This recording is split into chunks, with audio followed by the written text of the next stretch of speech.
ನಮ್ಮ ಕಾರ್ಯಕರ್ತರೆಲ್ಲ ಮುಂದೆ ಹೋಗ್ಬೇಕು. ಹಂಗೆ ಸರ್ ದಯವಿಟ್ಟು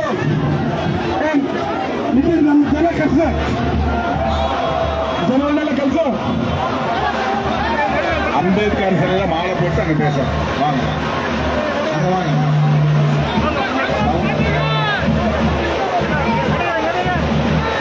ನಮ್ಮ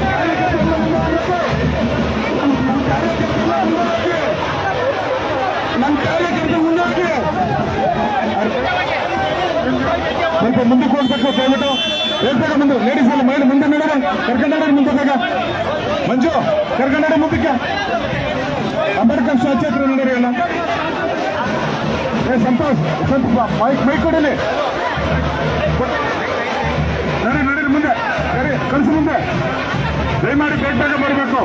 ಗೌರವಾನ್ವಿತ ಸಂಸದರು ಮತ್ತೊಂದು ಕಾರ್ಯಕ್ರಮದಲ್ಲಿ ಭಾಗವಹಿಸಬೇಕಾಗಿರೋದ್ರಿಂದ ದಯಮಾಡಿ ತಾವೆಲ್ಲ ಬೇಗ ಮುಂದೆ ಹೋಗಬೇಕು. ಅಂಬೇಡ್ಕರ್ ಅವರ ಪುತ್ಥಳಿಗೆ ಮಾಲಾರ್ಪಣೆ ಮಾಡಿ ತಮ್ಮನ್ನು ಉದ್ದೇಶಿಸಿ ಭಾಷಣ ಮಾಡಲಿದ್ದಾರೆ. ದಯಮಾಡಿ ತಾವೆಲ್ಲರೂ ಸಹಕರಿಸಬೇಕು. ಬೇಗ ಮುಂದೆ ಹೋಗಿ. ದಯವಿಟ್ಟು ನಮ್ಮ ಕಾರ್ಯಕರ್ತರನ್ನ ಸಹಾಯದಿಂದ ಮುಂದೆ ಹೋಗ್ಬೇಕಂತ ಕೇಳ್ಕೊಂಡ್ರಿ. ಎಲ್ಲ ಹೋಗ್ಬೇಕು.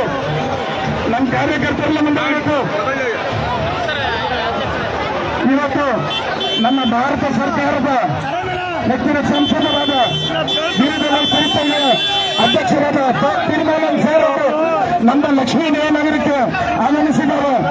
ಕಾಂಗ್ರೆಸ್ ಪಕ್ಷದ ಪರವಾಗಿ ಮತಯಾಚನೆ ಮಾಡಲು ಇವತ್ತು ಜೈಪುರ ಲಕ್ಷ್ಮೀ ನಗರಕ್ಕೆ ನಿಮ್ಮೆಲ್ಲರ ನೆಚ್ಚಿನ ನಾಯಕರು ತೀರ್ಮಾನಂ ಸರ್ ಅವರು ಕಾಂಗ್ರೆಸ್ ಪಕ್ಷದ ಪರವಾಗಿ ಮತಯಾಚನೆ ಮಾಡಲು ಬಂದಿದ್ದಾರೆ.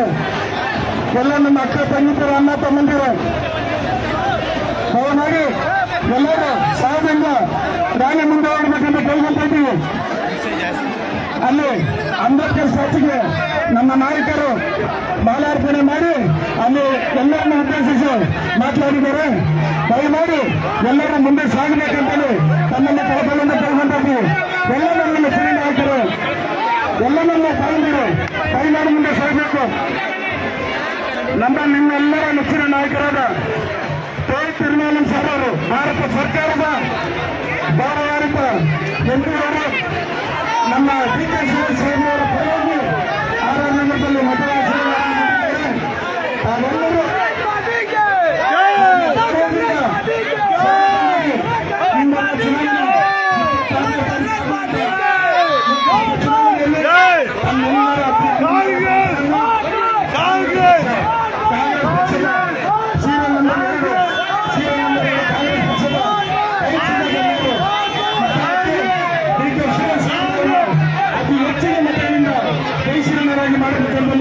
ತಮ್ಮನ್ನು ಕಳಕಳಿಯಿಂದ ಕೇಳ್ತಾ ಇದ್ದೀವಿ.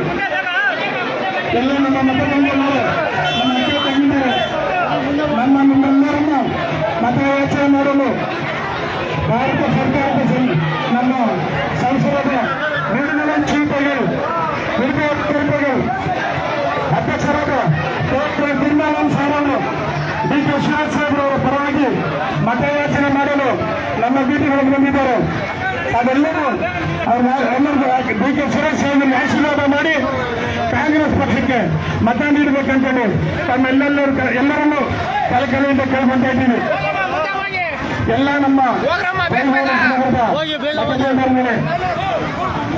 ನಿಮ್ಮೆಲ್ಲರ ಅಮೂಲ್ಯವಾದ ಮತವನ್ನು ಕಾಂಗ್ರೆಸ್ ಪಕ್ಷಕ್ಕೆ ನೀಡಬೇಕು.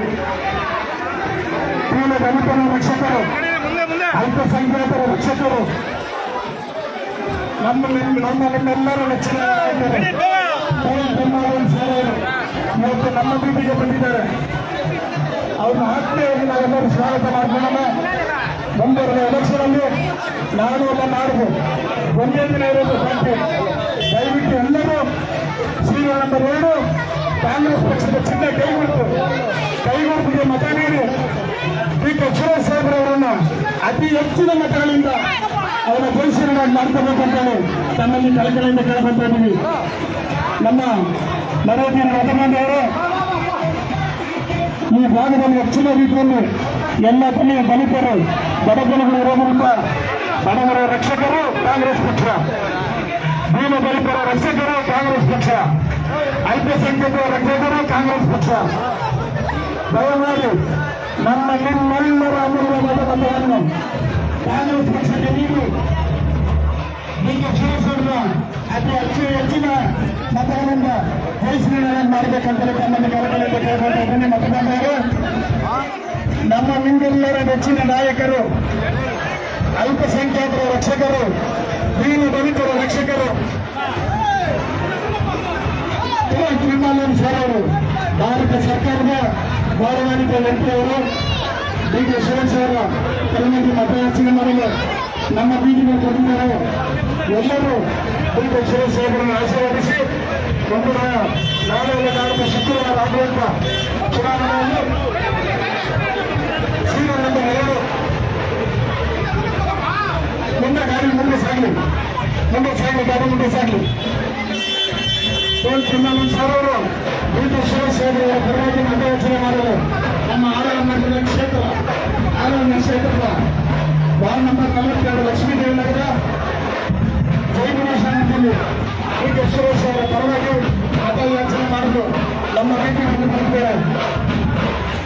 ನಮ್ಮ ಮತದಾರರು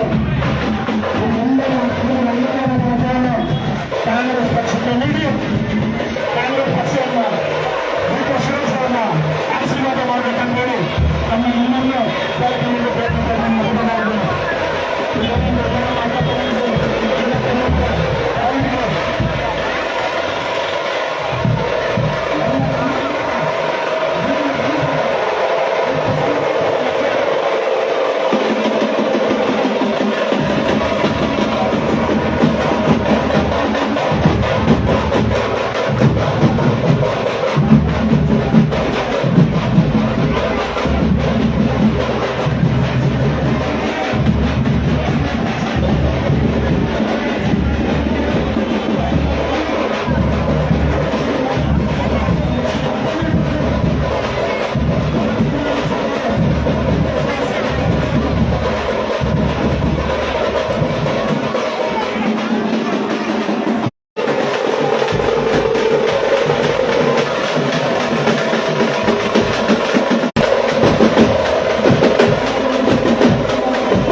ಕಾಂಗ್ರೆಸ್ ಪಕ್ಷಕ್ಕೆ ನೀಡಿ ನಮ್ಮ ಬಿಟ್ಟು ತಮ್ಮಲ್ಲಿ ಎಲ್ಲರೂ ಕಲ್ಪನೆಯಿಂದ ಕೇಳ್ಕೊಂಡು ಹೋಗ್ತೀವಿ.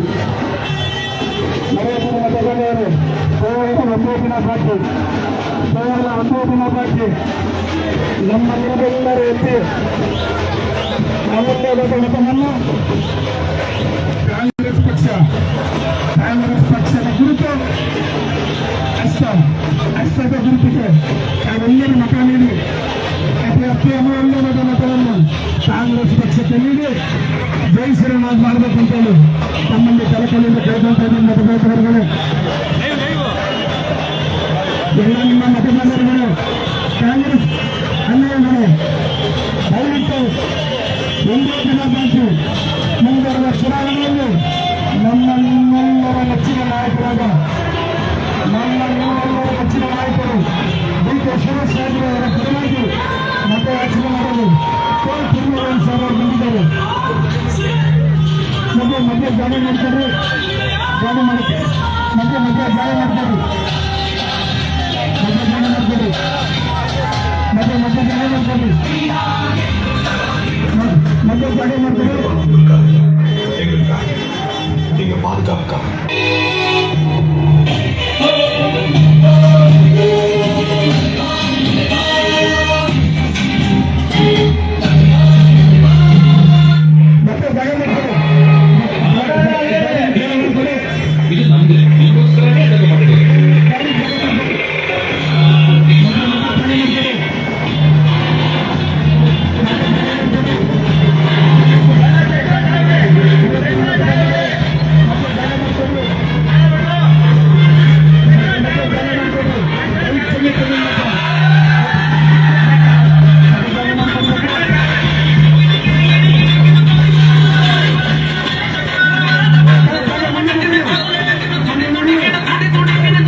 ಮತಯಾಚನೆ ಮಾಡಲು ಬಂದಿದ್ದಾರೆ.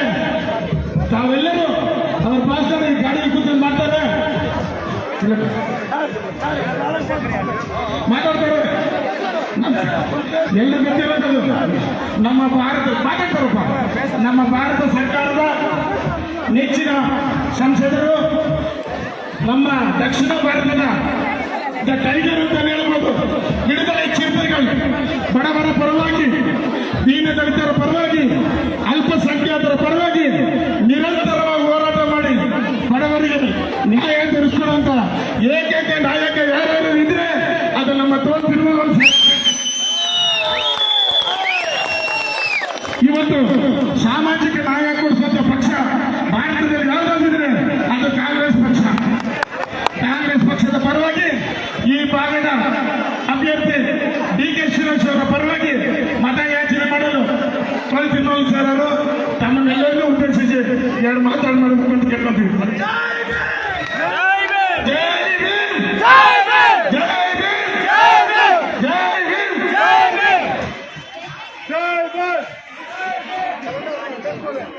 முழக்க எழுப்ப நீங்க திருப்பி சொல்லணும். வீர வணக்கம், வீர வணக்கம், வீர வணக்கம், வீர வணக்கம்.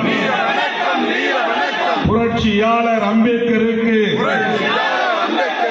வீர வணக்கம், வீர வணக்கம், வீர வணக்கம், வீர வணக்கம். புரட்சியாளர் அம்பேத்கருக்கு வீர வணக்கம், வீர வணக்கம். பாதுகாப்போம், பாதுகாப்போம், பாதுகாப்போம், பாதுகாப்போம். அரசமைப்பு சட்டத்தை பாதுகாப்போம், பாதுகாப்போம். ஆதரிப்போம், ஆதரிப்போம். இந்தியா கூட்டணியை ஆதரிப்போம், ஆதரிப்போம். வாக்களிப்போம், வாக்களிப்போம். கை சின்னத்திற்கு வாக்களிப்போம். வீர வணக்கம், வீர வணக்கம். புரட்சியாளர் அம்பேத்கருக்கு வீர வணக்கம், வீர வணக்கம். ஜெய் பீம், ஜெய் பீம், ஜெய் பீம். அன்பார்ந்த தோழர்களே, தமிழ் சொந்தங்களே, இந்த தொகுதியில் வேட்பாளராக போட்டியிடும் நாடாளுமன்ற உறுப்பினர் டி.கே. சுரேஷ் அவர்களை ஆதரித்து உங்களிடையே வாக்கு சேகரிப்பதற்காக தமிழகத்தில் இருந்து வருகை தந்திருக்கிறேன். கடந்த சட்டமன்ற பொதுத் தேர்தலின் போது கர்நாடகா மாநிலம் எங்கும் வாழ்கிற தமிழ் சொந்தங்களுக்கு அறைகூவல் விடுக்கிற வகையில் 12 சட்டமன்ற தொகுதிகளில் நான் பிரச்சாரம் செய்தேன், காங்கிரஸ் வேட்பாளர்களை ஆதரித்து. அதே அடிப்படையில் இன்றைக்கு நாடாளுமன்ற பொதுத் தேர்தலையொட்டி தமிழ்நாடு தேர்தல் முடிந்த நிலையில் நாளை மறுநாள் 26ஆம் தேதி வாக்குப்பதிவு நடைபெறவுள்ள சூழலில் உங்களை நேரிலே சந்தித்து கை சின்னத்திற்கு வாக்களியுங்கள் என்று கேட்டுக்கொள்வதற்காக உங்களை தேடி வந்திருக்கிறேன், நாடி வந்திருக்கிறேன். உங்களின் பொன்னான வாக்குகளை கை சின்னத்திலே முத்திரையிட்டு டி.கே. சுரேஷ் அவர்களை நாடாளுமன்ற உறுப்பினராக தேர்ந்தெடுக்க வேண்டும் என்று நான் கேட்டுக்கொள்கிறேன்.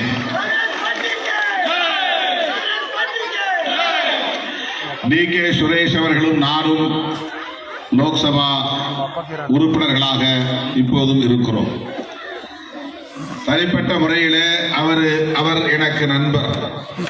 அதை தாண்டி காங்கிரஸ் பேரியக்கம் இன்றைக்கு இந்திய தேசத்தை காப்பதற்காக, அதிலும் குறிப்பாக புரட்சியாளர் அம்பேத்கர் அவர்கள் வகுத்தளித்த அரசமைப்பு சட்டத்தை பாதுகாப்பதற்காக ராகுல் காந்தி அவர்களின் தலைமையில் இன்றைக்கு இந்தியா கூட்டணி என்கிற ஒரு அமைப்பை உருவாக்கி இருக்கிறது. ராகுல் காந்தி அவர்கள் கன்னியாகுமரியில் இருந்து காஷ்மீர் வரையில் நடந்தே போனார். பாரத் ஜோடோ யாத்ரா என்கிற ஒரு வரலாற்று சிறப்பு வாய்ந்த நடைபயணத்தை மேற்கொண்டார். இந்திய ஒற்றுமை பயணம். அந்த தொடக்க விழாவிலும் நான் பங்கேற்றேன். நம்முடைய தமிழ்நாடு முதலமைச்சர் மாண்புமிகு அண்ணன் தளபதி மு.க. ஸ்டாலின் அவர்கள் தான் அதை தொடங்கி வைத்தார். இந்தியா கூட்டணியில் விடுதலை சிறுத்தைகள் கட்சி ஒரு அங்கம் என்கிற முறையிலே எனக்கும் அழைப்பு விடுக்கப்பட்டது. ராகுல் காந்தி அவர்கள் அந்த நடைபயணத்தை தொடங்கிய போது கன்னியாகுமரியிலே நானும் கலந்து கொண்டேன். அவரை வாழ்த்தினேன். அந்த பயணம் காஷ்மீரிலே முடிந்த போது கொட்டும் பணியில் நிறைவு விழா நடந்தது. அந்த விழாவுக்கும் என்னை அழைத்திருந்தார் ராகுல் காந்தி அவர்கள். மாண்புமிகு முதல்வர் தளபதி ஸ்டாலின் அவர்களும் கலந்து கொண்டார். இந்த இந்தியா கூட்டணி கட்சி தலைவர்கள் அனைவரும் கலந்து கொண்டோம். அந்த பயணம் வெற்றிகரமாக முடிந்தது. அதற்கு பிறகு மணிப்பூரிலே தொடங்கி மகாராஷ்டிராவிலே மும்பையில் தாராவி என்கிற இடத்திலே நிறைவு செய்தார். இந்திய அரசியல் வரலாற்றில் இப்படி ஒரு நடைபயணத்தை இதுவரையில் யாரும் மேற்கொண்டதில்லை.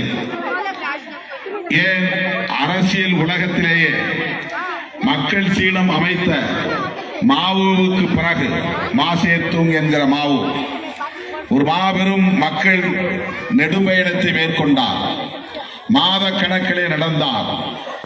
அதனால் அங்கே இருந்த பரம்பரை ஆட்சி ஒழிக்க பெற்று புதிய ஜனநாயக ஆட்சி அங்கே மலர்ந்தது. அதுதான் மக்கள் சீனம், மக்களுக்கான நாடு என்று பிரகடனம் செய்யப்பட்டது.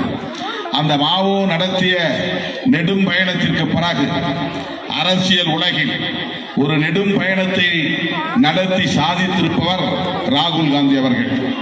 இந்த இளம் வயதிலே தன் கால்களாலேயே இந்திய தேசத்தை அளந்திருக்கிறார், நடந்திருக்கிறார் என்பதை விட தேசத்தை குறுக்கு நெடுக்கு அளந்திருக்கிறார்.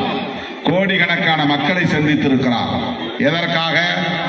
என்னை இந்த நாட்டின் பிரதமராக்குங்கள் என்று சொல்லுவதற்காக அல்ல, காங்கிரஸ் கட்சியை ஆட்சியிலே அமர்த்துங்கள் என்று சொல்லுவதற்காக அல்ல, பாரதிய ஜனதா என்கிற இந்த பாசிச சக்திகளிடமிருந்து இந்த நாட்டை காப்பாற்ற வேண்டும், மக்களை காப்பாற்ற வேண்டும்.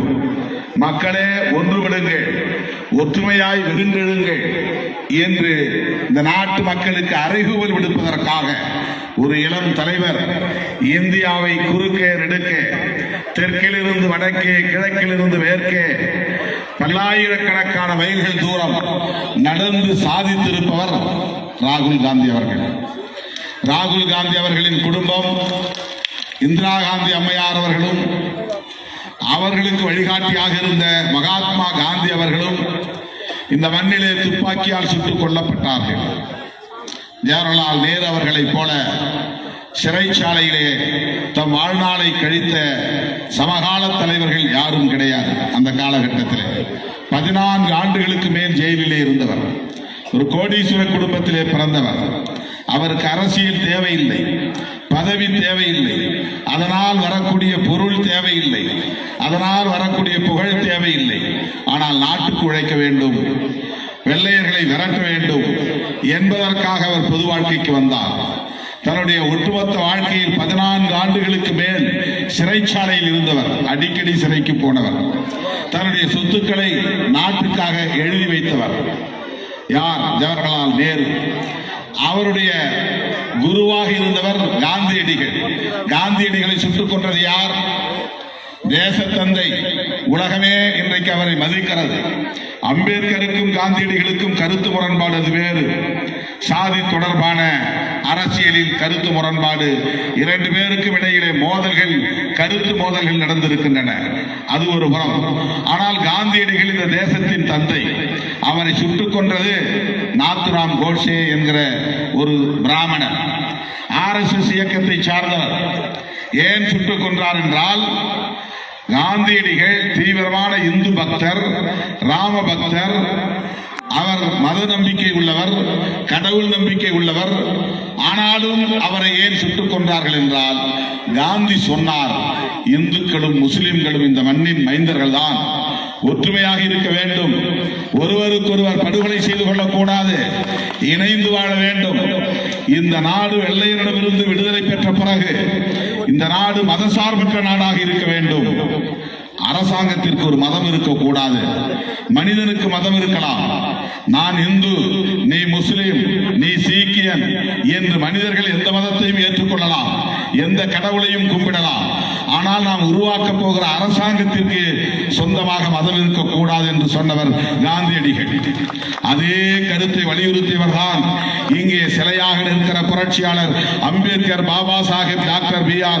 அம்பேத்கர் என்பதை மறந்துவிடக் கூடாது. அம்பேத்கருடைய கருத்துதான் அரசுக்கு மதம் இருக்கக்கூடாது என்று. மதசார்பின்மை, மதசார்பற்ற அரசு, மதசார்பக்கியால் சுட்டு கொன்றவன் தான் நாத்துராம் கோட்சே.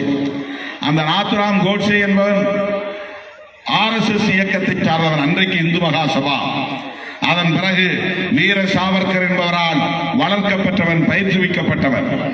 காந்தி இருந்தால், அவர் இன்னும் 10 ஆண்டுகள் இருந்தால் நமக்கு நல்லதல்ல, அவரை காலி செய்ய வேண்டும் என்று முடிவு செய்துதான் கோட்சேவை தீர்மானிக்கிறார்கள். காந்தியடிகள் மதசார்பின்மைக்காக உயிரிழந்தார். அதே அடிப்படையில் தான் இந்திரா காந்தி அம்மையாரும் சுட்டுக் கொல்லப்பட்டார். மதசார்பின்மைக்காகத்தான் அவரும் உயிரை தந்தார், ரத்தம் சிந்தினார். அவருடைய வாரிசுகள் இன்றைக்கு ராகுல் காந்தி. அதே கருத்துக்காகத்தான் இந்த நாடு மதசார்பற்ற நாடாக இருக்க வேண்டும். எத்தனை மதங்களும் இந்தியாவில் இருக்கலாம், யாரும் எந்த மதத்திலும் இருக்கலாம், யாரும் எந்த கடவுளையும் நம்பலாம், யாரும் எந்த கடவுளையும் கும்பிடலாம். மனிதர்களின், மக்களின் நம்பிக்கையை யாரும் தலையிடக்கூடாது. ஆனால் அரசாங்கம் மதசார்பற்ற அரசாங்கமாக இருக்க வேண்டும். இதுதான் அம்பேத்கர் விரும்பியது. இதுதான் அம்பேத்கர் எழுதிய அரசமைப்பு சட்டத்தில் இருக்கிறது. அம்பேத்கர் எழுதிய அரசமைப்பு சட்டத்தில் இருப்பதை நேரடியாக எதிர்க்காமல் மறைமுகமாக எதிர்க்கிற கும்பல் தான் பிஜேபி. நேரடியாக விமர்சிக்காமல் மறைமுகமாக அதை நீர்த்து போக செய்கிற அனைத்து வேலைகளையும் செய்கிற கும்பல் தான் RSS. இதை சரியாக உணர்ந்து கொண்ட இளம் தலைவர் தான் ராகுல் காந்தி அவர்கள். அதனால்தான் திருமாவளவன் விடுதலை சிறுத்தைகள் இன்றைக்கு ராகுல் காந்தியை, அவரது கரத்தை வலுப்படுத்த வேண்டும் என்று காங்கிரஸ் கூட்டணியில் இடம்பெற்றிருக்கிறோம். காங்கிரஸை ஆதரித்து நான் இன்றைக்கு கர்நாடகாவுக்கு வந்திருக்கிறேன் என்று சொன்னால் ராகுல் காந்தியின் கரத்தை வலுப்படுத்துங்கள் என்று கேட்டுக்கொள்வதற்காகத்தான். பாரதிய ஜனதாவிடம் மீண்டும் இந்த ஆட்சி போய் சிக்கிக் கொள்ளக்கூடாது, இந்த நாடு சிக்கிக் கொள்ளக்கூடாது. ஒரு ஆபத்தை உங்களுக்கு சொல்ல நான் கடமைப்பட்டிருக்கிறேன். எனக்கு தனிப்பட்ட முறையில் பிஜேபியோடு எந்த முரண்பாடும் கிடையாது, மோடியோடு எந்த பகையும் கிடையாது. அவர் யாரோ நான் யாரோ, அவர் பிரதமர், அவ்வளவுதான். அவருக்கு நமக்கு எந்த பிரச்சனையும் இல்லை. ஏன் மோடியை எதிர்க்க வேண்டும், ஏன் காங்கிரஸோடு நிற்க வேண்டும் என்றால், காங்கிரஸ் தான் அம்பேத்கர் எழுதிய அரசமைப்பு சட்டத்தை பாதுகாக்க உறுதியெடுத்திருக்கிற இயக்கம்.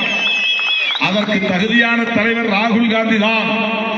அவர்தான் இன்றைக்கு வெளிப்படையாக அரசமைப்பு சட்டத்திற்கு ஆபத்து, அம்பேத்கர் சிந்தனைக்கு ஆபத்து.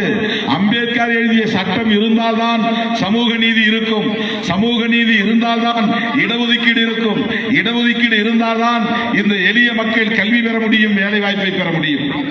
SC, ST, MBC, BC என்கிற OBC மக்கள், மைனாரிட்டிஸ், முஸ்லிம்ஸ், கிறிஸ்டியன்ஸ் இவர்கள் எல்லாம் கல்வி பெற முடியும், தலை நிமிர்ந்து வாழ முடியும் என்றால் அதற்கு சமூக நீதி தேவை. சமூக நீதி வேண்டும் என்றால் அரசமைப்பு சட்டம் தேவை. இந்த அரசமைப்பு சட்டத்தை எழுதியவர் புரட்சியாளர் அம்பேத்கர் அவர்கள். அந்த தலைவரை மதிக்காத ஒரு கும்பல், அவர் எழுதிய அரசமைப்பு சட்டத்தை ஏற்காத ஒரு கும்பல், இன்றைக்கும் இந்த தேசிய கொடியை நாங்கள் ஏற்றுக்கொள்ள மாட்டோம் என்று சொல்லுகிற ஒரு அமைப்பு இந்தியாவிலே உண்டு என்றால் அது RSS தான். அவருடைய அலுவலகத்தில் நமது தேசிய கொடியை ஏற்ற மாட்டார்கள். அவர்கள் இந்த தேசத்தின் அரசமைப்பு சட்டத்தை மாற்றி எழுதுவதற்கு முயற்சித்துக் கொண்டிருக்கிறார்கள். வாஜ்பாய் முதலாக பிரதமர் ஆனவுடன் அம்பேத்கர் எழுதிய அரசமைப்பு சட்டத்தை மீளாய்வு செய்ய போகிறோம் என்று வெங்கடாச்சலையா நீதிபதி தலைமையிலே ஒரு கமிட்டியை போட்டவர். ஏன் 3 ஆண்டுகள் அல்லும் பகலும் அயராது உழைத்து எழுதினார் புரட்சியாளர் அம்பேத்கர் அவர்கள். இவ்வளவு பெரிய கான்ஸ்டிடியூஷன், அரசமைப்பு சட்டம், உலகத்தில் வேறு எந்த நாட்டிலும் இவ்வளவு பெரிய சட்டம் கிடையாது. இந்த சட்டத்தை எழுதுவதற்காக ஒரு நாளைக்கு 2 மணி நேரம் கூட தூங்கவில்லை. 3 ஆண்டுகள் உழைத்தார். அதை அரங்கேற்றம் செய்யும் போது அனைவரும் எழுப்பிய கேள்விகளுக்கு மணிக்கணக்கிலே விளக்கம் கொடுத்தார். அப்படி உருவான சட்டம் இந்த சட்டம். இதை எழுதியதால் தான் 65 வயதிலேயே அம்பேத்கர் உயிரிழக்க நேர்ந்தது. நோய்வாய்ப்பட்டார், சர்க்கரை நோய் வந்தது, அவருக்கு இரத்த கொதிப்பு வந்தது. இந்த நோயெல்லாம் வருவதற்கு காரணம் அவர் கண்விழித்த அரசமைப்பு சட்டம் எழுதியதுதான் காரணம். இரவு பகலாக கண்விழித்து படித்தார், எழுதினார். அந்த சட்டத்திற்கு எதிரான கும்பல் தான் பிஜேபி கும்பல். அம்பேத்கரின் சிந்தனைக்கு எதிரான கும்பல் தான் RSS கும்பல். அவர்கள் மீண்டும் ஆட்சிக்கு வந்தால் இந்த நாட்டை, மக்களை யாராலும் காப்பாற்ற முடியாது.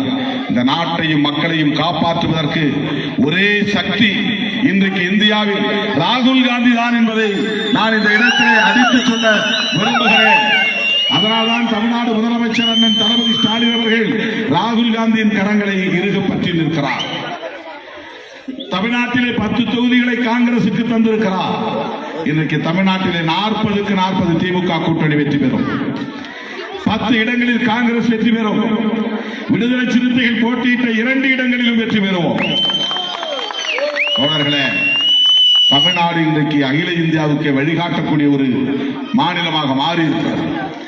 காங்கிரசுக்கு உற்ற துணையாக இருக்கிற ஒரு மாநிலம் தமிழ்நாடு. அதை போல கர்நாடகாவும் காங்கிரஸ் கட்சிக்கு உற்ற துணையாக நிற்க வேண்டும். அப்போதுதான் இந்த தேசத்தை பாதுகாக்க முடியும். போன தேர்தலிலே கர்நாடகாவிலே தென்னிந்தியாவில் வேறு எந்த இடத்திலும் இல்லை, கர்நாடகாவில் தான் பிஜேபி வெற்றி பெற்றது. 28 இடங்களில் 27 இடங்கள் பிஜேபி வெற்றி பெற்றது. ஆந்திராவிலே முடியாது, தெலுங்கானாவிலே முடியாது, கேரளாவிலே முடியாது, தமிழ்நாட்டிலே முடியாது. இந்த 4 மாநிலங்களை அவர்கள் குட்டிக்கரணம் அடித்தால் கூட அவர்களால் வெற்றி பெற முடியாது. ஆனால் கர்நாடகாவில் அவர்கள் இந்த வாய்மான அரசியலை செய்து 28 இடங்களிலே 27 இடங்களில் வெற்றி பெற்றார்கள். ஆனால் நீங்கள் கொடுத்து வைத்தவர்கள் DK சுரேஷ் அவர்களை வெற்றி பெற வைத்தீர்கள். அவர் மட்டும்தான் வெற்றி பெற்றார். அவர் மட்டும்தான் வெற்றி பெற்றார். மறுபடியும் அவரை வெற்றி பெற வைப்பீர்கள் என்று எனக்கு நம்பிக்கை இருக்கிறது. மிகப்பெரிய வாக்குகள் வித்தியாசத்திலே அவர் வெற்றி பெற வேண்டும். செய்வீர்களா? கை சின்னத்திற்கு வாக்களிப்பீர்களா? உங்களில் ஒருவனாக, உங்கள் வீட்டு பிள்ளையாக வந்து உங்களை கேட்கிறேன். ஒரு வாக்கு கூட சிந்தாமல் சிதறாமல் கை சின்னத்திலே முத்திரையிடுங்கள். DK சுரேஷ் அவர்களை வெற்றி பெற செய்யுங்கள். கர்நாடகாவிலே இந்த முறை பாரதிய ஜனதாவை வெற்றி பெற வைக்க எந்த சூழலும் அமையக்கூடாது. அவர்களை விரட்டி அடிக்க வேண்டும். தென்னிந்தியாவில் பிஜேபிக்கு வேலை இல்லை, விரட்டி அடிப்போம். ஆந்திராவிலே முடியாது, தெலுங்கானாவிலே முடியாது என்கிற போது கர்நாடகாவிலும் முடியாது என்கிற நிலையை ஏற்படுத்த வேண்டும். அதற்கு நான் கர்நாடகாவில் வாழ்கிற ஒட்டுமொத்த தமிழ் சொந்தங்களுக்கும் வேண்டுகோள் விடுக்கிறேன். இது வழக்கமான தேர்தல் அல்ல. தனிநபர்கள் யார் வெற்றி பெற வேண்டும் என்கிற போட்டி அல்ல. ராகுல் காந்தி நடத்துகிற இந்த யுத்தம் மக்கள் யுத்தம். ராகுல் காந்தி நடத்துகிற இந்த யாகம் ஜனநாயகத்திற்கான ஒரு வேள்வி. ஜனநாயகத்தை காப்பாற்றுவதற்காகத்தான் இன்னும் அவர் திருமணம் கூட செய்து கொள்ளாமல் முழுமையாக தம் வாழ்க்கையை அரசுக்கு ஒப்படைத்துக் கொண்டு பணியாற்றிக் கொண்டிருக்கிறார். முற்போக்கான சிந்தனையாளர், அம்பேத்கரியத்தை உள்வாங்கிய தலைவர், பௌத்தத்தை ஏற்றுக்கொண்ட தலைவர், இன்றைக்கு ஜெய்பீம் என்று முழங்கக்கூடிய வலிமை பெற்ற ஒரு இளைஞராக, இளம் தலைவராக ராகுல் காந்தி அவர்கள் இருக்கிறார். எனவேதான் விடுதலை சிறுத்தைகள் ராகுல் காந்தியின் கரத்தை வலுப்படுத்த வேண்டும். காங்கிரஸ் கட்சியின் தலைமையிலான இந்தியா கூட்டணி வலிமை பெற வேண்டும். பாரதிய ஜனதா அரசை தூக்கி எறிய வேண்டும். இந்தியா கூட்டணியின் ஆட்சி டெல்லியிலே வளர வேண்டும். மோடியை வீட்டுக்கு அனுப்ப வேண்டும். அந்த பாசிச அரசை வீழ்த்த வேண்டும் என்று வேண்டுகோள் விடுக்கிறேன். எனது அருமை சொந்தங்களே, உங்கள் பொன்னான வாக்குகளை, முத்தான வாக்குகளை கை சின்னத்திலே முத்திரையிட்டு DK சுரேஷ் அவர்களை பெருவாரியானது காங்கிரஸ் இயக்கத்தினுடைய மாநில துணைத் தலைவர் SM இதயத்துல்லா அவர்கள் வந்திருக்கிறார்கள். இந்த நிகழ்ச்சியை ஏற்பாடு செய்த வேலு நாயக்கர் அவர்களுக்கும், அனுமந்த ராயப்பா அவர்களுக்கும், காங்கிரஸ் பேர் இயக்கத்தினுடைய தலைவர்கள் அனைவருக்கும் என்னுடைய நன்றியை உரித்தாக்குகிறேன். என்னோடு கர்நாடக மாநில விடுதலை சிறுத்தைகள் கோவேந்தன், சந்திரசேகர், ராஜ்குமார் மற்றும் வேணு, இந்த 3 பேர் கேண்டிடேட்டா போட்டிருந்தாங்க. நேற்று வந்து பேசி ಪರವಾಗಿ ಹೃತ್ಪೂರ್ವಕವಾದ ವಂದನೆಗಳನ್ನು ಅರ್ಪಿಸ್ತಾ ತಮ್ಮೆಲ್ಲರಿಗೂ ವಂದಿಸಿ ನಮ್ಮ ಈ ಕಾರ್ಯಕ್ರಮವನ್ನು ಮುಗಿಸ್ತಾ ಇದ್ದೇವೆ. ಮತ್ತೆ ಇನ್ನೊಂದು ಕಾರ್ಯಕ್ರಮಕ್ಕೆ ಗೌರವಾನ್ವಿತ ಲೋಕಸಭಾ ಸದಸ್ಯರು ಹೋಗ್ಬೇಕಾಗಿರೋದ್ರಿಂದ ತಾವು ಅನುವು ಮಾಡಿಕೊಡ್ಬೇಕು ಅಂತ ಹೇಳಿ ವಿನಂತಿಸ್ತೇವೆ. ಆ ಗಾಡಿಗಳು ಹಂಗೆ ರಿವರ್ಸ್ ನಂಬರಪ್ಪ, ಕಾರ್ಗಳನ್ನ ಒಂದ್ ಸ್ವಲ್ಪ ಹಂಗೆ ರಿವರ್ಸ್ ನಂಬ.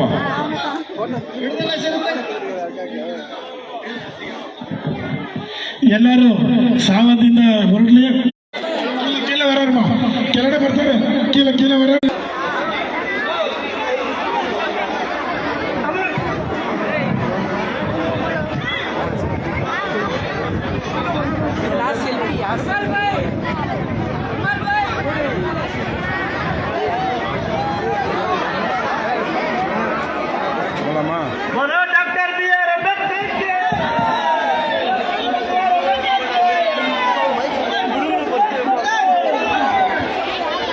தள்ளி நின்னாதான் தெரியும், கிட்டா இருக்குங்க, கொஞ்சம் தள்ளிங்க, அப்படி நின்று.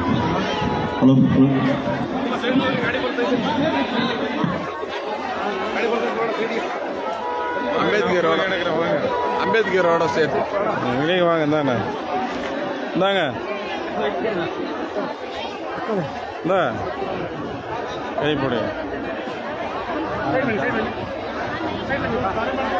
அண்ணா. இப்படியே இல்லைங்க, உங்களை எடுக்கிறேன் போட்டோம். அவரை பார்க்கணும் இல்லைங்க, அம்பேத்கரோட உங்களையும் சேர்த்துறேன்.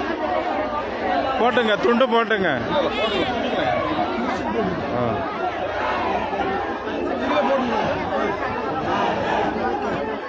Super super. பெண்கள் எல்லாம் உங்களை குறுக்க மறுக்க நடந்து போறாங்க, எல்லாம் பதிவாயிருக்கு.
கஷ்டத்தெல்லாம் அனுபவிச்சிருக்காரு. நாங்கள் டெய்லி ஒவ்வொரு நாளும் அந்த தொலைக்காட்சி மூலியமா நாங்கள் தயவுசெய்து சித்தார்த்த நகரில் இருக்கும் அத்தனை பேருக்கும் எங்களுடைய வேண்டுகோள் என்னவென்றால் அன்றவருடைய ஒரு சிறுப்புரை கேட்க வேண்டும் என்று தாழ்வுடன் நாங்கள் கேட்டுக்கொள்கின்றோம். அதே போல தயவுசெய்து மாலை அவர் லைவ் பேஜ் அவருடைய லைவ் பேஜ்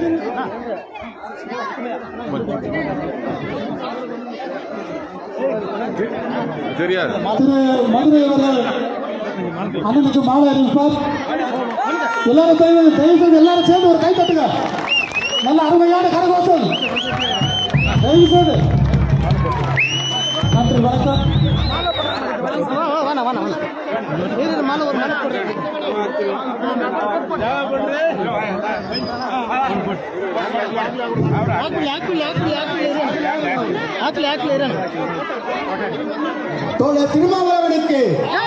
தோழர் திருமாவளவனுக்கு விடுதலை சிறுத்தை கட்சியின் தோழர் திருமாவளவனுக்கு, எழுச்சி தமிழர் தோழர் திருமாவளவனுக்கு,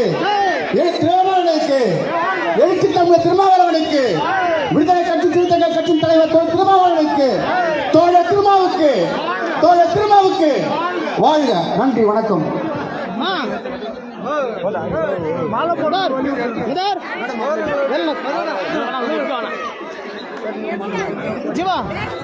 தயவுசெய்து கொஞ்சம் இருக்குமா இருக்காரு ஸ்டேஜ் மேல. தயவுசெய்து கொஞ்சம் உங்களால முடிஞ்ச அளவுக்கு கொஞ்சம் கீழே இருந்து வந்துடலாம்.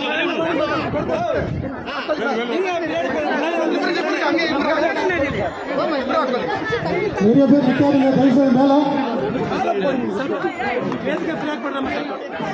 கொஞ்சம் ஸ்டேஜ் கொஞ்சம் ஃப்ரீயா விடுங்க.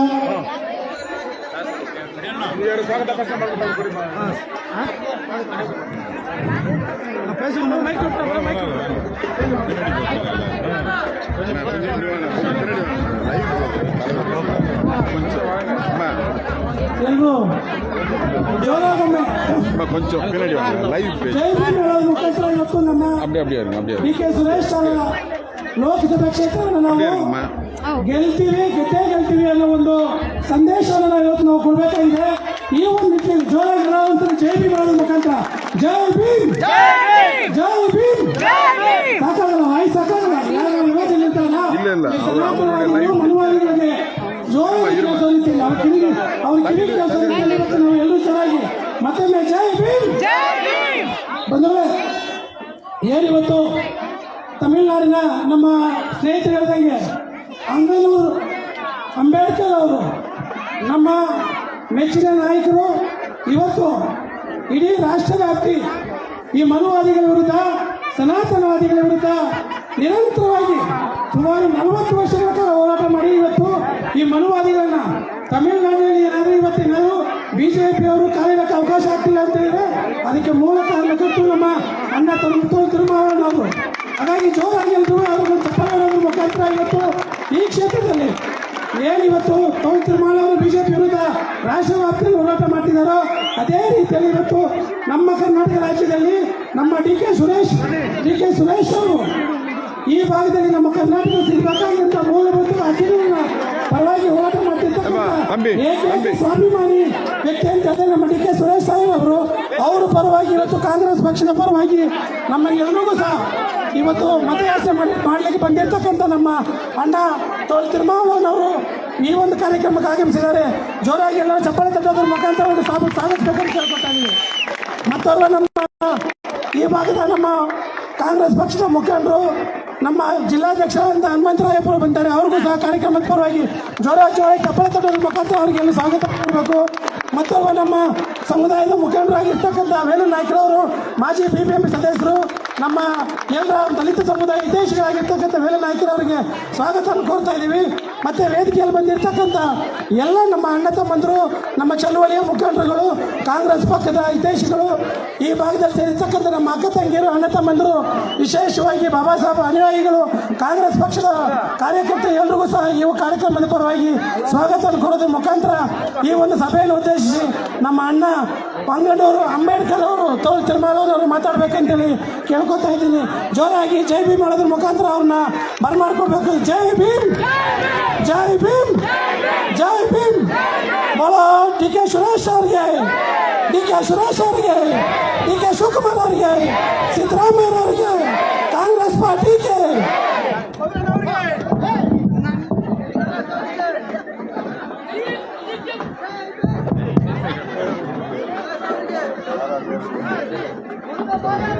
हेलो हेलो हेलो हेलो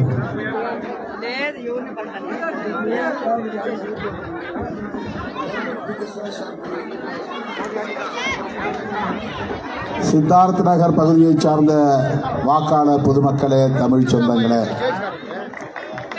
உங்கள் அனைவருக்கும் என்னுடைய பணிவார்ந்த வணக்கத்தை தெரிவித்துக் கொள்கிறேன். இன்று பிரச்சாரம் செய்வதற்கான கடைசி நாள் 6 மணிக்கு நிறைவடைகிறது. இதற்கு பிறகு நான் இன்னும் 4-5 இடங்களில் பேச வேண்டும். சுருக்கமாக சில செய்திகளை உங்களோடு நான் பகிர்ந்து கொண்டு விடைபெற விரும்புகிறேன். ஏற்கனவே சட்டமன்ற பொதுத் தேர்தல் நடந்தபோது RR நகரில் போட்டியிட்ட குஷ்மா அவர்களை ஆதரித்து ஐயா அவர்களுடைய அன்பு மகன் அனுமந்தராயப்பா அவருடைய அருமை மகன் சட்டமன்ற உறுப்பினராக வேட்பாளராக போட்டியிட்ட போது உங்களை தேடி வந்தேன், வாக்கு சேகரித்தேன். நீங்களும் கூடுதலாக இந்த பகுதியிலே வாக்களித்திருக்கிறீர்கள். அதை நன்றி உணர்வோடு அனுமந்தராயப்பா அவர்கள் சொன்னார். இந்த முறை நான் DK சுரேஷ் அவர்களை வெற்றி பெறச் செய்யுங்கள் என்று கேட்டுக்கொள்வதற்காக உங்களை தேடி வந்திருக்கிறோம், நாடி வந்திருக்கிறோம். கடந்த 2019 நாடாளுமன்ற பொதுத் தேர்தலில் கர்நாடகா முழுவதும் பிஜேபி வெற்றி பெறக்கூடிய ஒரு சூழல் இருந்தது, வென்றார்கள். அப்படிப்பட்ட நிலையிலும் கூட இந்த தொகுதியிலிருந்து ஒரே ஒரு உறுப்பினரை நீங்கள் தேர்ந்தெடுத்து அனுப்பினீர்கள். அந்த வெற்றி வீரர் தான் DK சுரேஷ். அதற்காக இந்த நேரத்திலும் உங்களை நான் பாராட்டுகிறேன், வாழ்த்துகிறேன். நானும் அவரும் நாடாளுமன்ற உறுப்பினர்களாக கடந்த 5 ஆண்டுகளாக டெல்லியிலே பணியாற்றி இருக்கிறோம். அவர் எனக்கு நன்கு அறிமுகமானவர், நல்ல நண்பர். அவருக்காக நான் ஓட்டு கேட்டு வந்திருக்கிறேன் என்பது ஒரு புறம் எனக்கு மகிழ்ச்சி. அதைவிட இந்த நாட்டையும் மக்களையும் காப்பாற்ற வேண்டும், அதற்கு ராகுல் காந்தி அவர்களின் கரத்தை வலுப்படுத்த வேண்டும் என்று கேட்டுக்கொள்வதற்காகத்தான் உங்களை நாடி வந்திருக்கிறோம். தமிழ்நாட்டில் தேர்தல் முடிந்துவிட்டது, ஏப்ரல் 19. நானும் ஒரு வேட்பாளர் மீண்டும் சிதம்பரம் தொகுதியிலே போட்டியிட்டு இருக்கிறேன். தமிழ்நாட்டில் திராவிட முன்னேற்ற கழக தலைவர், தமிழ்நாடு முதல்வர் தளபதி MK ஸ்டாலின் அவர்களின் தலைமையில் ஒரு அணி அமைத்து, மதசார்பற்ற முற்போக்கு கூட்டணி அமைத்து தேர்தலை சந்தித்திருக்கிறோம். இந்த கூட்டணி இந்தியா கூட்டணியிலும் இருக்கிறது. பாண்டிச்சேரி உட்பட 40 தொகுதிகளிலும் திமுக கூட்டணி தான் வெற்றி பெறும். அங்கே பிஜேபியால் ஒரு தொகுதியில் கூட வெற்றி பெற முடியாது. இன்னும் சொல்ல போனால் அதிமுக கூட வெற்றி பெற வாய்ப்பில்லை. என்ன காரணம் என்றால் ஒரே காரணம்தான், இந்த தேர்தல் வழக்கமான தேர்தல் அல்ல. கடந்த காலங்களில் நீங்கள் சந்தித்த தேர்தல்கள் வேறு, இந்த தேர்தல் வேறு. இந்த தேர்தல் பாரதிய ஜனதாவை தொடர்ந்து ஆட்சியில் நீடிக்க அனுமதிக்க கூடாது, விரட்டி அடிக்க வேண்டும் என்று இந்தியா முழுவதும் இருக்கிற 28 கட்சிகள் ஒன்று சேர்ந்து சபதம் எடுத்து வரி விதிப்பு, எந்த பொருளை தொட்டாலும் விலைவாசி உயர்வு. இவர் பிரதமராவதற்கு முன்பு வெறும் 400 ஒரு நாளைக்கு 2 மணி நேரம் கூட முழுமையாக தூங்காமல் உழைத்தார். எதற்காக? இந்த நாட்டுக்கான தலைவிதியை எழுதுவதற்கு. என்ன தலைவிதி? அதுதான் கான்ஸ்டிடியூஷன், அரசமைப்பு சட்டம். அந்த சட்டம் தான் இந்தியாவினுடைய தலையாய சட்டம். எத்தனை ஆட்சி வந்தாலும் புதிய புதிய சட்டங்களை இயற்றினாலும் அந்த சட்டத்திற்கு உட்பட்டுத்தான் சட்டத்தை இயற்ற வேண்டும். அதுதான் கான்ஸ்டிடியூஷன். அந்த சட்டத்தை எழுதுவதற்காக 3 வருஷம் பங்களிச்சு வேலை செய்தது. அந்த சட்டத்தை மதிக்காத ஒரு அரசு பாஜக அரசு, அதை நீர்த்து போக செய்கிற ஒரு அரசு மோடி அரசு. அந்த சட்டம் சொல்லுகிற சமூக நீதிக்கு எதிரான அரசு மோடி அரசு, ஜனநாயகத்திற்கு எதிரான அரசு மோடி அரசு. மீண்டும் ஆட்சிக்கு வந்தால் அந்த சட்டத்தில் சொல்லப்பட்ட அனைத்தையும் தூக்கி எறிந்துவிட்டு அவர்கள் இந்த நாட்டுக்கு பெயரை மாற்றப் போகிறார்கள். இந்த அரசாங்கத்திற்கு மதத்தை உருவாக்கப் போகிறார்கள். ஆதி காலத்தில் 2000 வருஷத்துக்கு முன்பு எப்படி ஆட்சி நிர்வாகம் இருந்ததோ அதே போல் கொண்டு வரப்போகிறார். இந்த ஆபத்து இருக்கிறது. இதை திருமாவளவன் சொன்னால் ஏதோ அம்பேத்கர் மீது இருக்கிற பாசத்தான் சொல்லுகிறார் என்று சொல்லக்கூடும். இந்த கருத்தை சொல்லுவது வேறு யாரும் காங்கிரஸ் கட்சி சொல்லுகிறார். மக்களோட நில்லுங்க. கன்னியாகுமரியிலிருந்து காஷ்மீர் வரையிலும் அவர் நடந்து போனார். மணிப்பூரிலிருந்து மகாராஷ்டிரா வரைக்கும் நடந்து போனார். இந்தியாவை தன் காலடிகளால் அளந்தார். பல்லாயிரக்கணக்கான கிலோமீட்டர் நடந்தே போனார். அரசியல் உலகத்தில் இப்படி ஒரு சாதனை இந்த நூற்றாண்டில் யாரும் செய்யவில்லை. மாவோ ஒரு காலத்தில் சென்றார் சீனாவில். மாவோவின் நெடும்பயணம் என்று வரலாற்றிலே பதிவு உண்டு. அந்த நெடும்பயணத்திற்கு பிறகு மலர்ந்ததுதான் மக்கள் சீனம் என்கிற ஒரு புதிய குடியரசு. அதற்கு பிறகு இந்திய அரசியலில், உலக அரசியலில் இவ்வளவு பெரிய நெடிய பயணத்தை நடத்திய ஒரே தலைவர் ராகுல் காந்தி தான். ஏன் அதை நடத்தினார் என்றால் பல காரணங்களை சொல்ல முடியும். ஒரு காரணம் சொல்லுகிறேன். அம்பேத்கர் எழுதிய அரசமைப்பு சட்டத்தை பாதுகாப்பதற்காகத்தான் ராகுல் காந்தி கன்னியாகுமரியிலிருந்து காஷ்மீர் வரையில், மணிப்பூரில் இருந்து மகாராஷ்டிரா வரையில் நடந்தார். அருமை தோழர்களே, அன்பு தமிழ் உறவுகளே, உங்களை நான் பணிந்து கேட்டுக்கொள்கிறேன். நீங்கள் வேலை வாய்ப்பின்மைக்கு எதிராக மோடிக்கு வாக்களிக்க வேண்டும் என்பதை விட, விலைவாசி உயர்வு அதனால் மோடிக்கு எதிராக வாக்களிக்க வேண்டும் என்பதை விட, முஸ்லிம்களுக்கு எதிராக வெறுப்பு அரசியலை விதைக்கிறார் அதனால் மோடிக்கு எதிராக வாக்களிக்க வேண்டும் என்பதை விட, கிறிஸ்தவர்களுக்கு எதிரான வெறுப்பை அவர் விதைக்கிறார் என்று அதற்கு எதிராக மோடிக்கு வாக்களிக்க வேண்டும் என்பதை விட உங்களை நான் பணிந்து கேட்டுக்கொள்கிறேன். புரட்சியாளர் அம்பேத்கர் எழுதிய அரசமைப்பு சட்டத்தை பாதுகாப்பதற்கு மோடிக்கு எதிராக வாக்களிக்க வேண்டும். ராகுல் காந்தியால் மட்டும்தான் அரசமைப்பு சட்டத்தை காப்பாற்றக்கூடிய வலிமை இன்றைக்கு உள்ளது. அதனால்தான் ராகுல் காந்தியை தமிழ்நாடு முதல்வர் தளபதி ஸ்டாலின் ஆதரிக்கிறார். விடுதலை சிறுத்தைகள் கட்சியும் ஆதரிக்கிறது. எனவேதான் நான் 15-16 நாட்கள் தமிழ்நாட்டிலே கொடுத்த நீரில் ஒரு நாளைக்கு 14 மணி நேரம் நின்றபடியே வாக்கு சேகரித்து கடுமையான உடல்நிலை இருக்கிற நிலையிலும் கூட கர்நாடகாவுக்கு ஓடி வந்திருக்கிறேன், பெங்களூருக்கு தேடி வந்திருக்கிறேன், சித்தார்த் நகரில் உங்கள் வாசலுக்கு வந்திருக்கிறேன். நீங்கள் தப்பி தவறி மோடியின் மாய்மால வித்தைகளுக்கு மயங்காமல் கை சின்னத்திலே வாக்களித்து DK சுரேஷ் அவர்களை வெற்றி பெற செய்யுங்கள். குறைந்தது 3 லட்சம் வாக்கு வித்தியாசத்திலே வெற்றி பெற வேண்டும். அவருடைய உடன்பிறப்பு DK சிவக்குமார் துணை முதல்வராக இருக்கிறார். சித்தராமையா அவர்கள் முதலமைச்சர் இருக்கிறார்கள். அவர்கள் கொடுத்த 5 வாக்குறுதிகளையும் இன்றைக்கு நிறைவேற்றிக் கொண்டிருக்கிறார்கள். நல்ல அரசு கர்நாடகாவிலே இருப்பதைப் போல டெல்லியிலும் ஒரு நல்ல அரசு மலர வேண்டும். இந்தியா கூட்டணி அரசு மலர வேண்டும். இந்தியா கூட்டணி அரசு மலர்ந்தால்தான், ராகுல் காந்தியின் கரம் வலுப்பெற்றால்தான் புரட்சியாளர் அம்பேத்கர் எழுதிய அரசமைப்பு சட்டத்தை பாதுகாக்க முடியும் என்பதை சொல்லி உங்கள் பொன்னான வாக்குகளை, முத்தான வாக்குகளை கை சின்னத்தை முத்திரையிடுங்கள் என்று கேட்டு, அடுத்தடுத்து இன்னும் பல இடங்களுக்கு நான் செல்ல வேண்டும். மாலை 5 மணிக்குள்ளாக பிரச்சாரத்தை முடிக்க வேண்டும் என்பதால் இந்த அளவிலே எனது வேண்டுகோளை நிறைவு செய்து விடைபெறுகிறேன். நன்றி, வணக்கம். நமது சின்னம் வெற்றியின் சின்னம், வெற்றியின் சின்னம், நாட்டை காக்கும் சின்னம், நாட்டை காக்கும் சின்னம், அரசமைப்பு சட்டத்தை பாதுகாக்கும் சின்னம், அரசமைப்பு சட்டத்தை பாதுகாக்கும் சின்னம், விடுதலை சிறுத்தைகளின் ஆதரவு பெற்ற சின்னம்.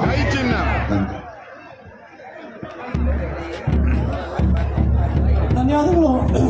ನಮ್ಮ ತೋಲ್ ತಿರುಮಲನ ಅಣ್ಣನವ್ರಿಗೆ ಇವತ್ತು ತೋಲ್ ತಿರುಮಲನ ಅಣ್ಣನವರು ಒಂದು ಸ್ಲೋಗನ್ ಇದೆ, ಜೋರಾಗಿ ಅವರು ಹೇಳಿರ್ತಕ್ಕಂಥ ಸ್ಲೋಗನ್ அடங்க மறுப்போம், அத்துமீறுவோம், திமிரி எழுவோம், திருப்பி அடிப்போம் என்று. யார் நம்மளை அடக்க நினைக்கிறாங்களோ அவங்களுக்கு எதிராக நாங்கள் அடக்க மறுப்போம். பிஜேபிக்கு எதிராக நாங்கள் அடங்க மறுப்போம். காங்கிரசுக்காக நாங்கள் உயிரும் கொடுப்போம் என்று இன்று நாம் எல்லாரும் சேர்ந்து இன்னைக்கு அவருக்கு நாங்கள் சத்திய பிரமாணம் செய்ய வேண்டியது இருக்கிறோம். DK சுரேஷ் அவர்கள், DK சுரேஷ் அவர்கள், DK சுரேஷ் அவர்கள், DK சுரேஷ் அவர்கள், தன்யவாதங்கள்.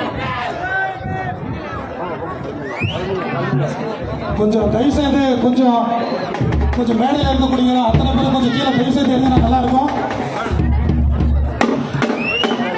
மற்றொன்று நம்முடைய சித்தார்த்த நகருக்கு வருகை தந்திருக்கும் அண்ணன் திருமாவளவன் அவர்களுக்கு இந்த சித்தார்த்த பள்ளி சார்பாக நன்றியும் வணக்கத்தை தெரிவித்துக் கொண்டு அவர்களுக்கு சித்தார்த்த நகரின் சார்பாக நன்றியும் வணக்கத்தை தெரிவித்துக் கொள்கின்றோம்.